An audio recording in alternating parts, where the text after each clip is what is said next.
Hey, how's it going? Why is it that I can understand some native English speakers and not others? This is a really common question that I've been getting over and over from you, members of the Go Natural English community. And I think it's a really good question to discuss in this episode. Don't you think so? So why is it that you can understand some native English speakers like me? I know that a lot of you, well, I've received many emails saying, oh my gosh, this is so exciting. Gabby, I can understand every single word you're saying. Or, wow, I can't believe I can understand 70% of what you're saying. This is amazing. I've never felt this way before. I feel so good when I listen to your English, Gabby, but why, when I listen to other native English speakers, can't I understand them? So let's talk about that. Today, we're going to solve this problem, and I'm going to share resources, suggestions with you on how to fix this problem. This is a big deal because you don't want to feel left out of native English conversation. It feels horrible. It feels really horrible when you cannot understand some native speakers, but you can understand others, because it makes you wonder, is it your problem? Is it the native speaker's problem? Is there something wrong with them, or is there something wrong with you? It's embarrassing, right? When you're in a group of native speakers and maybe you can understand some of them, but not others. Or maybe, in the morning you watch a Go Natural English video or listen to the podcast, and then in the afternoon you go to talk with your native English speaker friends or your colleagues and you can't understand some of them. So in this episode, we're going to solve that. So first of all, natives talk funny, okay? Native English speakers have different ways of talking. I'm a native English speaker. I was born and raised in the United States of America, and I speak a very standard kind of American English. I was born in Minneapolis, so some people who are really good at English know that sometimes there's a tiny, teeny, eensy-weensy hint of that kind of regional accent in my English, but not so much. I tend to speak standard English because as I was growing up, I actually moved to different states. I lived in Minnesota until I was 10, and then Hawaii until I was 13, and then Indiana until I was about 15, and then Maine until I was 20, Massachusetts until recently. So anyway, I have a very good kind of even English. So anyway, my English is really clear because I also have over 10 years of experience teaching English as a second language, traveling the world, and working with English as a second language speakers. Other native English speakers don't have the same experience. They're not English teachers. So in order to communicate with people, they just, they speak like they would speak to other native English speakers. I'm speaking to you right now like I would speak to my native English speaker friends.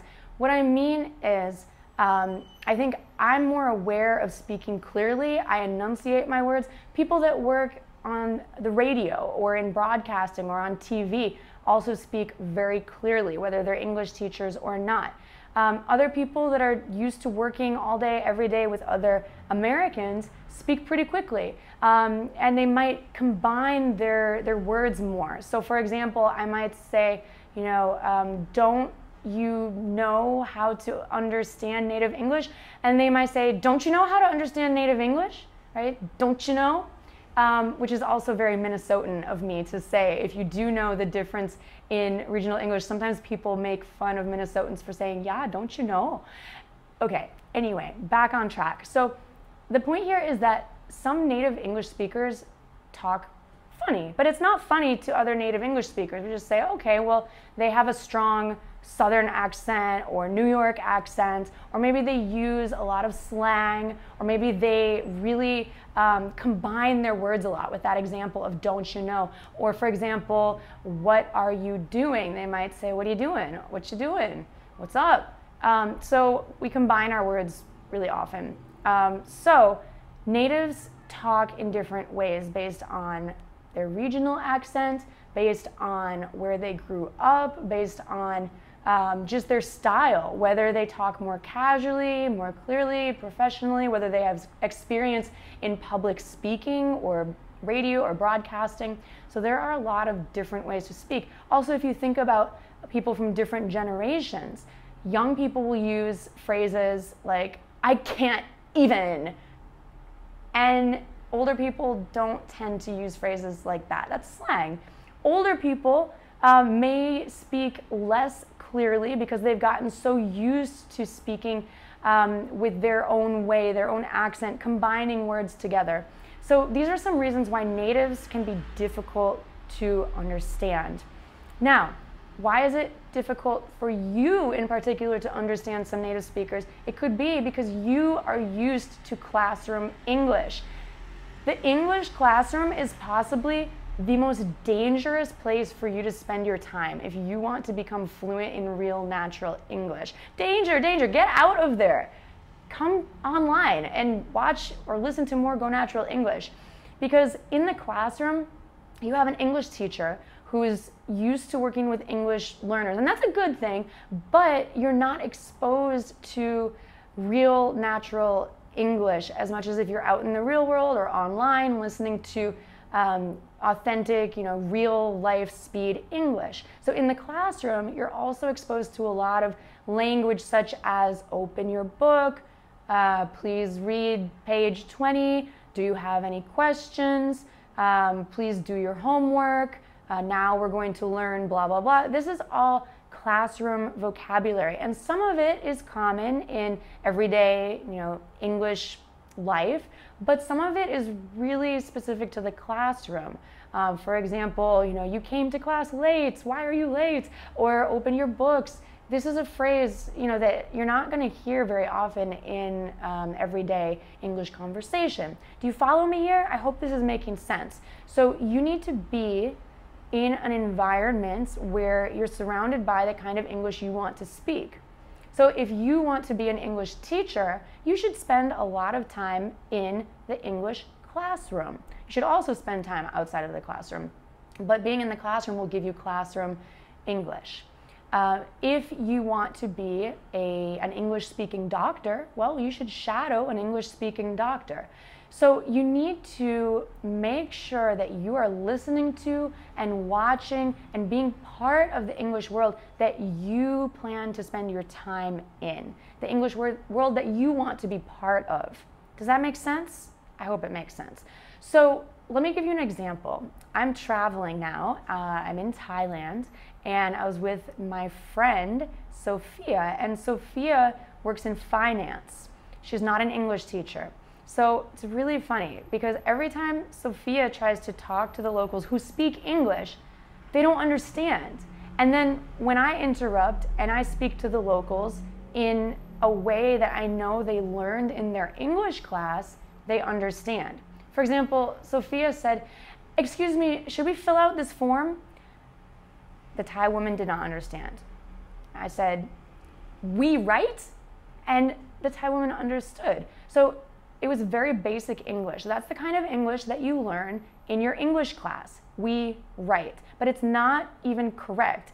And it's not showing you phrasal verbs like fill out that a native English speaker, an American English speaker, would certainly use more often than a basic verb like write.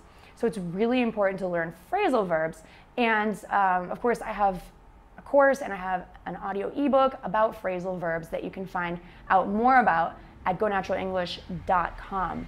Now, what do we do about these problems? We know it can be difficult to understand some native speakers because maybe it's their fault, maybe they just don't speak clearly, but maybe it's your fault because you're relying on your classroom English. Well, it doesn't matter whose fault it is. It's nobody's fault.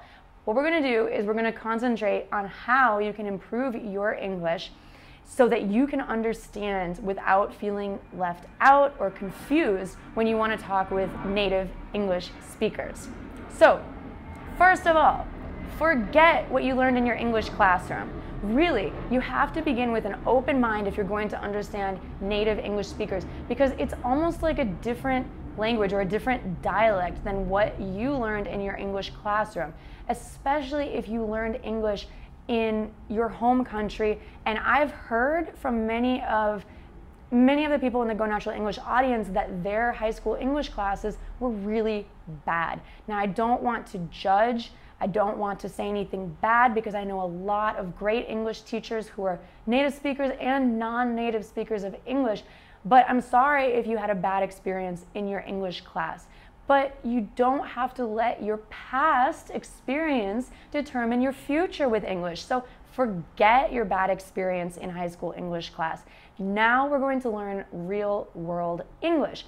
So of course I would suggest that you check out a Go Natural English course. Now I'm not just saying this to promote my courses, but I have created courses especially for you to understand American English speakers. So you can find out more at gonaturalenglish.com.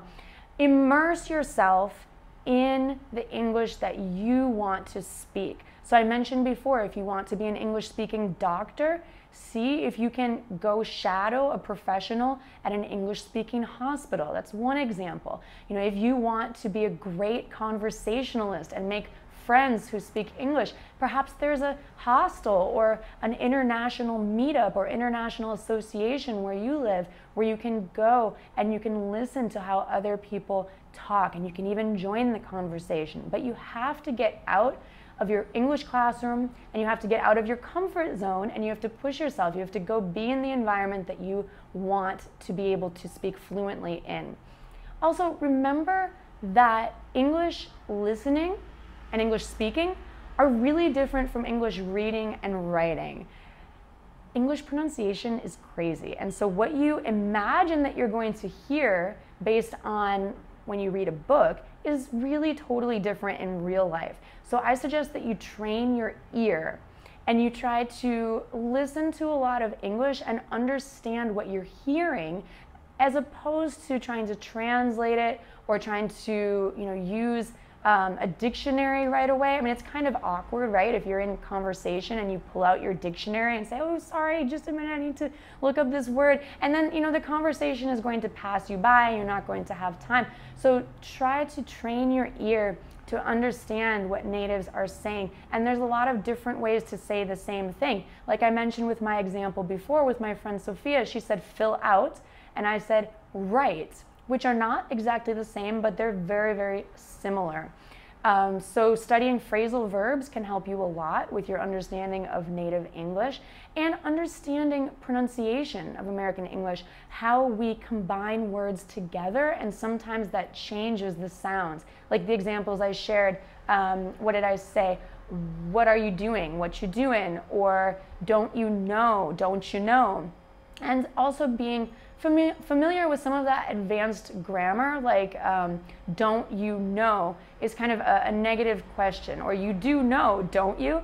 I was playing around with some of my English learner friends in Indonesia earlier this year. I visited Indonesia and I said, okay, because they're really fluent. I said, okay, let's play a game. I'm going to challenge you with the hardest English that you've ever had to respond to. And so I asked them a lot of different questions, like, you do know, don't you? Don't you know? Do you know? And so being comfortable with those different ways that native speakers will ask questions is really important too. So I don't usually say that you should focus on grammar, but in this case, some advanced grammar can help. Just don't become obsessed with the grammar. Don't worry about being perfect all the time, because you can fall into perfection paralysis, which means that you wait to talk until you are 100% sure that you have the perfect sentence or phrase in mind. But become more and more familiar with advanced grammar, with phrasal verbs, and with how native speakers pronounce phrases, not just individual words, but words together in phrases and how they sound when the words are next to each other. All right, so those are some things that you can do to improve your situation so that you never feel like you're totally left out of the conversation, so that you don't feel like, what the heck, I've been studying English for 10 years and I still can't understand a native speaker. I know how you feel. It doesn't have to be that way, and it doesn't have to take 10 years. Give yourself, a few months to really focus on learning native English outside of the classroom, and I think that you'll be really happy with your results.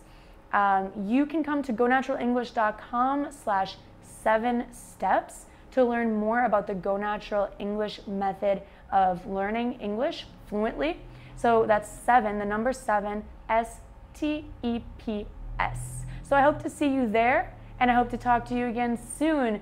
Remember to subscribe and share this video if you found it helpful. Thank you so much. Love you guys. Mwah. Have a wonderful day, and keep up with your English speaking skills and studying and fluency. And that is all. Have a wonderful day. Bye.